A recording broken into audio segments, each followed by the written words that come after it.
Dua mantan kepala desa di wilayah Kabupaten Muba kini masih ditahan pihak berwajib terkait penyelewengan alokasi dana desa atau ADD di wilayah Kabupaten Muba. Adapun dua tersangka yakni Bayumi berusia 44 tahun, mantan Kades Tanjung Keputran Kecamatan Plaka Tinggi, dan Hermanto 47 tahun, mantan Kades Madya Mulia Kecamatan Lalan. Berdasarkan hasil penyidikan, keduanya ditahan setelah hasil audit keluar terkait rincian ADD di mana ada beberapa pengeluaran fiktif yang tidak sesuai anggaran. Selengkapnya akan disampaikan rekan jurnalis Sriwijaya Post, Fajri Romadoni, yang kini sudah terhubung bersama kami. Halo Fajri. Halo Ganda. Bisa Anda informasikan bagaimana sebenarnya awal duduk perkara kedua mantan Kades ini bisa terjerat kasus dugaan korupsi ADD? Terima kasih Ganda. Untuk perkara tersangka Bayumi itu sendiri, pada tahun 2015 Desa Tanjung Keputran, Kecamatan Plaka Tinggi mendapatkan bantuan ADD atau kelurahan untuk kegiatan belanja langsung yang bersumber dari dana APBD Kabupaten Muba tahun anggaran 2012 sebesar 854 juta. Dana tersebut terbagi dalam dua tahap, yakni tahap 1 426 juta dan tahap kedua 420 juta untuk kegiatan fisik, ekonomi, produktif, dan biaya operasional desa. Selanjutnya, berdasarkan laporan audit dan keterangan dari Inspektorat Muba selaku APIP, bahwa dalam penggunaan dana ADD Desa Tanjung Keputran tahun 2014, kegiatan berlangsung menimbulkan kerugian negara sebesar 413 juta.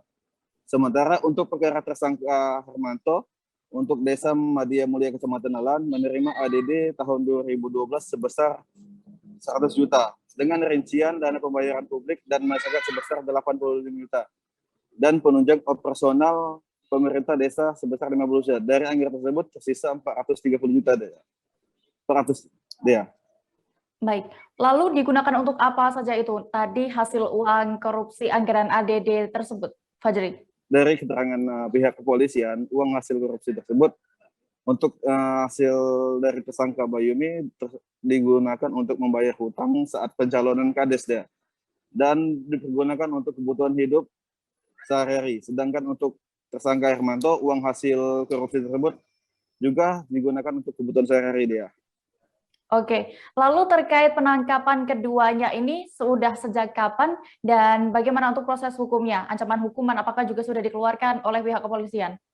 Terima kasih Kandia. Tersangka Bayumi sendiri telah ditangkap pada 8 Mei 2021 lalu dan selanjutnya penahanan terhitung mulai 18 hingga saat ini. Sedangkan tersangka Hermanto telah ditangkap pada 21 Mei juga, lalu dilakukan penahanan hingga 21 hari saat ini. Kedua tersangka pun diancam dengan hukuman pasal yang sama, yakni Primal pasal 21 ayat 1 subsidiar pasal 3 Semanjunto 18 URI nomor 31 tahun 1999 yang telah diubah dan ditambah dengan URI nomor 20 tahun 2001 tentang pemberantasan tindak pidana korupsi dengan ancaman hukuman minimal 1 tahun kurang dan maksimal 5 tahun kurungan penjara. Baik, Tribuners, tadi rekan Fajri juga sudah berhasil mendapatkan keterangan dari Kapolres Muba, AKBP Alam Syah Pelupesi. Berikut liputan lengkapnya. Tindak pidana korupsi yang pertama,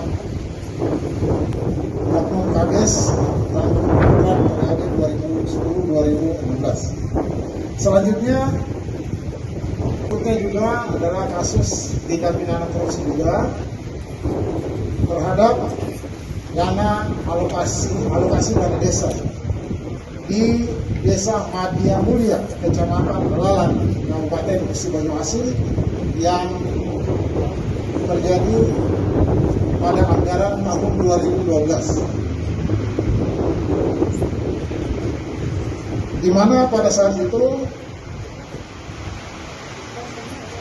ada kerugian negara yang dilakukan oleh oknum Kades ini sebesar 74.139.830 rupiah. Dan ini juga dilakukan penyidikan dan alhamdulillah telah tuntas. Tersangka pertama Hermanto